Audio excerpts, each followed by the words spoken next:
When you see someone who's the best in the world at what they do, they're being rewarded in public for what they've practiced millions of times in private. George Bernard Shaw said there are two kinds of people in life. You know, he said those that make things happen, those that watch things happen, and those that don't know what happened. See, a lot of people want to exempt themselves from taking responsibility. All they want to do is talk about the problem. Every time you see them, they'll tell you their story over and over and over and over again. You want to take responsibility for your life. I got me here, I can get me out of this. And I'm getting out. I'm not going to be a volunteer victim. Take full responsibility for your life. Accept where you are and the responsibility that you're going to take yourself where you want to go. Most of you won't be successful because when you're studying and you get tired, you quit. And I'm here to tell you today, if you somebody came to my office the other day crying. I said, look, don't cry to give up, cry to keep going. Don't cry to quit. You're already in pain, you already hurt, get a reward from it. Don't go to sleep until you succeed. Listen to me, I'm here to tell you today that you can come here, you can jump up, you can do flips, you can be excited when we give away money, but listen to me, you will never be successful until I don't have to give you a dime to do what you do. So part of beginning to get unstuck, you've got to decide that the behavior pattern that you have adopted doesn't work for you. You've got to change your strategies, and changing your strategy means reinventing your life, recreating you, and you have the power to do that. You can decide that you're going to change, that you're not going to be a wimp. You can decide that you're going to stand up to life. You can decide that I'm going to live each day as if it were my last. You have the power to make that decision. You can decide I'm going to work on myself and develop myself. I'm going to empower me. And all of these things that are happening to me right now, they're just temporary inconveniences. They're not stronger than I am. I'm in charge here. You have to tap into suffering every day of your life because we have so much scarring that we have to clean up. You have to look at suffering as almost like I look at failure. To succeed, you must fail. In failure and in suffering, all the answers are in there. No matter what you face, no matter how bad it is going to be, when there is a challenge, and by a challenge, I mean anything in life, any challenge, anything that you're facing, the only way to overcome the challenges that you face is to start walking. Take that step every day, no matter what you are facing. Get up and start walking. You can't give away what you don't have. Now, it sounds ridiculous, okay? But it's more than what meets the ear as you hear this. You can't give away what you don't have. People who are not good at giving away love can't give away love because they don't have it to give away.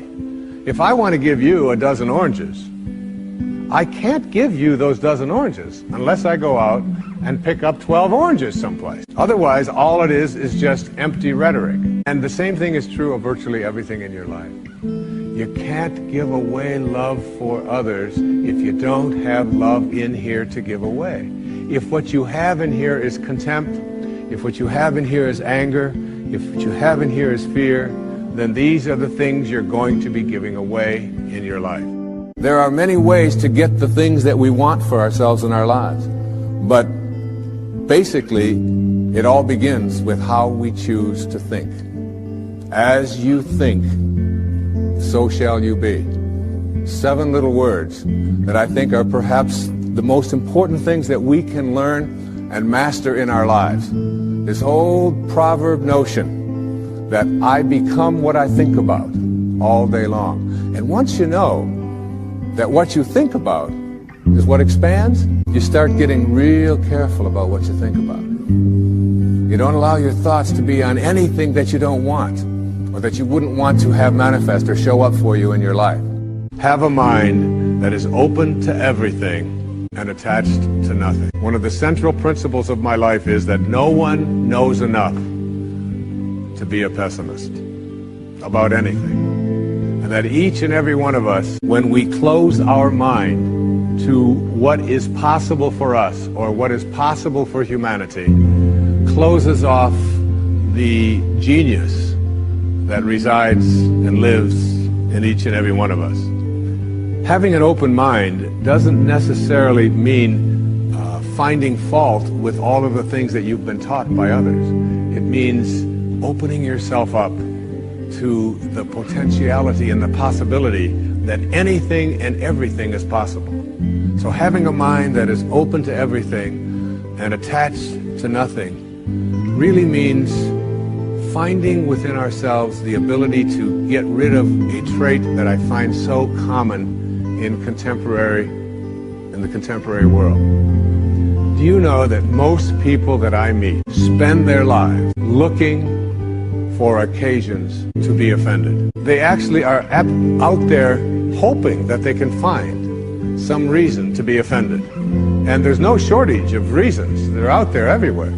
The way this person dressed, what this person said, they turn on their TV, they hear the news, they're offended by this, someone used language that they didn't like, someone doesn't share the same customs that you, and people all day long. In fact, if you keep track tomorrow, you will find probably 100 reasons that you can go around being offended. But a mind that is open to everything and attached to nothing is a mind that says, I'm never looking for anything to be offended by. And that whatever anybody else out there has to say, my response to that is, that's an interesting point of view. I've never considered that before.